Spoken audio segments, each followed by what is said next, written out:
حضرت شیخ کا خاندانی پس منظر، آپ کے آبا و اجداد، ولادت، ابتدائی تعلیم و تربیت وغیرہ کے بارے میں آگاہ فرمائیے۔ بسم اللہ الرحمن الرحیم۔ اللہم صلی وسلم علی حبیبک المکرم وعلی آلہ المحترم۔ آج ہم جس کتب اول کا ذکر کرنے لگے ہیں وہ حسنی شہزادے ہیں۔ سبحان اللہ۔ اور آپ نے بڑی خوبصورت بات کہی کہ ایک شہدائے جہاد ہیں اور ایک یہ لوگ ہیں شہدائے جہاد نفس کہ جن پر یہ شعر صادق آتا ہے کہ ہرگز نہ میرد سبحان اللہ، زندہ شد بعشق، کیا کہنے، ثبت است بر جرید عالم دوام ما۔ سیدنا حضرت شیخ ابو الحسن جن کا نام علی ہے، کیا بات، باپ کا نام عبداللہ ہے، سبحان اللہ، دادا کا نام عبدالجبار ہے، پردادا یوسف ہیں، وہ شمعون کے بیٹے ہیں۔ کوئی 17 واسطوں سے ان کا سلسلہ حسب نسب کا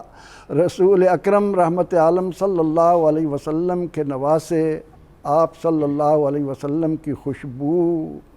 جنت کے جوانوں کے سردار حضرت حسن علیہ السلام سے جا کر مل جاتا ہے۔ حضرت شیخ عبدالقادر جیلانی بھی حسنی ہیں، جی ہاں، وہ حسینی بھی ہیں، حسینی بھی ہیں، جی ہاں، مگر باپ کی طرف سے، جی ہاں، اور حضرت داتا صاحب بھی حسنی ہیں، حضرت خواجہ معین الدین چشتی اجمیری بھی حسنی ہیں۔ آپ کی یہ بات ان لوگوں کا جواب ہے جو کہتے ہیں کہ ہم شہزادہ حسین کا ذکر کرتے ہیں، لیکن شہزادہ حسن کے یہ جو پھول ہیں ان کی مہک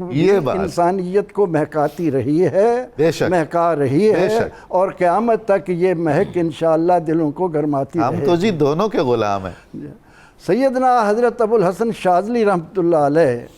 جن کا شرف یہ ہے کہ نبی اکرم رحمت عالم صلی اللہ علیہ وسلم نے آپ کو خواب میں اتنی دعائیں عطا کر دی، سبحان اللہ، اور پھر یہ کہ آپ صلی اللہ علیہ وسلم نے ان سے فرمایا کہ اے ابو الحسن، میں تمہیں خلعت محبت دے رہا ہوں، کیا اللہ، میں تمہیں خلعت معرفت دے رہا ہوں، میں تمہیں خلعت توحید دے رہا ہوں، میں تمہیں خلعت ایمان دے رہا ہوں، میں تمہیں خلعت اسلام دے رہا ہوں۔ اے ابو الحسن، زندگی میں ان کو کبھی گدلا نہ ہونے دینا، ان کو کبھی میلا نہ ہونے دینا۔ یہ امانت رسول ہے۔ یہ وہ خاندان ہے کہ جس کے بارے میں بعض علماء نے تو یہ لکھا کہ شاہی خاندان ہے، بڑی اللہ تعالیٰ نے عظمتیں ان کو عطا کیں، اور حضرت ابو الحسن شاذلی رحمۃ اللہ علیہ جن حالات میں پیدا ہوئے، ان کے والد رزق حلال کی خاطر زمین بوتے تھے، کاشتکاری بھی کرتے تھے، لیکن بڑے عہدوں پر بھی تھے۔ لیکن سب سے بڑی بات یہ ہے کہ اللہ رب العزت نے اپنے جن بندوں کو ایک تو اولیاء میں شمار کر کے ان کے لیے کہا کہ الا ان اولیاء اللہ لا خوف علیہم ولا ہم یحزنون، لیکن ایک اور صفت قرآن کریم نے جن بندوں کے بارے میں بیان کی کہ ان الذین قالوا ربنا اللہ ثم استقاموا، اللہ کو رب مان کر پھر اس پر استقامت، اور اس استقامت کی بدولت اللہ کے یہ نیک بندے کن کن منازل پر پہنچتے ہیں، ان کے لیے قرآن کہتا ہے تتنزل علیہم الملائکہ، ان پر فرشتوں کا نزول ہوتا ہے، اور فرشتے ان کے قدموں میں پر بچھاتے ہوئے انہیں یہ خوشخبریاں دے کر چلتے ہیں کہ اللہ تخافوا ولا تحزنوا وابشروا بالجنۃ التی کنتم توعدون۔ حضور، اسی لیے تو متفقہ طور پر تمام مشائخ تصوف کا کہنا ہے کہ الاستقامت فوق الکرامت، فوق الکرامت، کرامت سے بڑھ کر ہے استقامت۔ کرامت تو معمولی چیز ہے۔ جب انسان اللہ کے رنگ میں رنگ گیا، جب اس کی زبان اللہ بن جائے، جب اس کی آنکھ اللہ بن جائے، جب اس کے کان اللہ کی قدرت کا مظہر بن جائیں، تو کرامتیں تو پیچھے رہ جاتی ہیں۔ اصل چیز یہ ہے کہ استقامت کے طور پر، اور پھر یہ کہ اس خاندان میں حضرت ابو الحسن شاذلی رحمۃ اللہ علیہ کو اللہ تعالیٰ نے جن خواص سے نوازا کہ آپ نے سلسلہ شاذلیہ کی بنیاد رکھی۔